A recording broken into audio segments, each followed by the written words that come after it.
Hi guys, Mark Kwok here. Let's talk a little bit about one of my recent purchases, and that is the Nike Air VaporMax 2021. Now, I am not a sneakerhead. There are plenty of people in my life that are absolute crazy sneakerheads, like they have 100 pairs and such. I'm not one of those people, but I love shoes. I probably have an addiction or something like that. And the VaporMax is one that came out in 2016, and I've had my eye on them for the last 5 years. I didn't actually purchase the first or second or third generation of VaporMax, but I've always been intrigued. It's caught my eye, it's a unique design. The main thing about them is that they have this really interesting design on the bottom here. It's kind of a 360 air situation going on. Now, what stopped me from getting these in the beginning, even when I was intrigued, was the fact that they were, one, very expensive, and second, they were a little bit odd in terms of, I've actually went to the Nike store and tried them on, and they were always a little bit narrow for my feet. So because of the price and the odd fit, I decided to just skip. But each year, if I just visited the Nike store, my eye went directly to the VaporMax, some reason. And so last year, 2020, I saw the VaporMax come out and I was like, all right, I might be ready now to make a purchase of this because I've just been intrigued for 5 years. But the problem was in 2020, they came out with a version that was it was kind of odd. They put a little plastic piece in the front, this like pull tab thing in the back.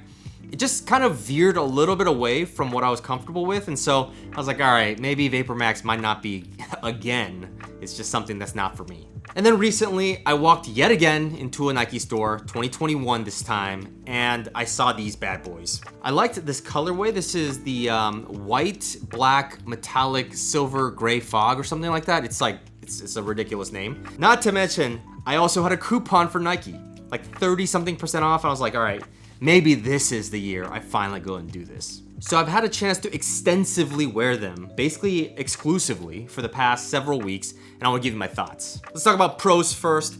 The pros are, one, design. I often use design as kind of my number one pro because I love design. And if the design of something is good, then that's what draws me in. Now, I told you, this is a unique looking shoe, and something about it, even though it's kind of oddly shaped, I just feel like it looks like a sleek, cool shoe. Flyknit is also quite awesome. I love Flyknit. I mean, ever since kind of Prime Knit came out from Adidas and then Flyknit with Nike, a lot of their shoes have started to be this material. It's almost like a sock material, a cloth, super comfortable, super airy. The other pro is comfort. Now, I told you I had a little bit of an issue with this shoe because it's slightly narrow for me. This model, I don't know if they've changed the last or like the shape of the shoe, but it does actually feel a lot more comfortable than previous generations for me. Oh, one other thing I'll say about comfort is the back heel here. So there's actually like another piece of fabric that's in the back.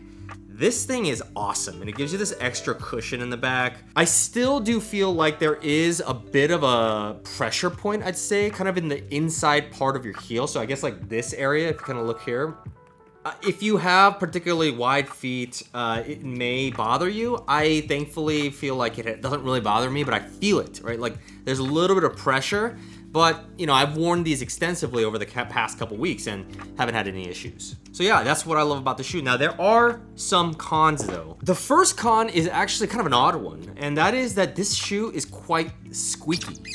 If you walk on most surfaces, these shoes will be fine. It's not gonna have any sort of sound. It's just gonna be like a regular shoe.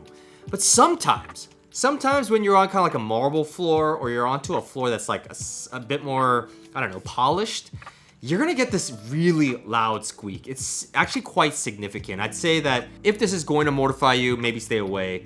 I don't think it's that big of a problem, but it's not really been going away. Two, Flyknit in general, or Prime Knit, or any of these knits, they're gonna get really, really wet if rain or if there's any like water on the ground. I mean, just know that it's not gonna be this all protective shoe that's good against the elements. Third is, you know, I can say this is a con probably, but I also did buy it, so is it?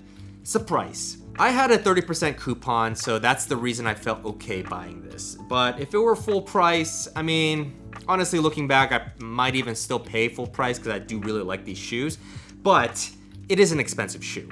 I would say that I've been thinking about VaporMax for almost 5 years now. So I talk about this in a lot of my episodes, but if you think about something so long, it might just be worth it to give it a shot, like, or else you're just gonna keep thinking about it. So overall, VaporMax, I mean, this is probably one of my favorite types of designs that Nike in their sneaker lineups puts out. This is not a running shoe, by the way. Be careful about that. They actually tell you not to run in these, so don't run in these. But if you're looking for this casual kind of like dope looking shoe that gives you a little street cred because you're wearing like a nicer premium Nike, the VaporMax is a high recommendation for me. So VaporMax, Nikes, thank you so much for watching. I'm Mark Kwok. I'll see you guys on the next one.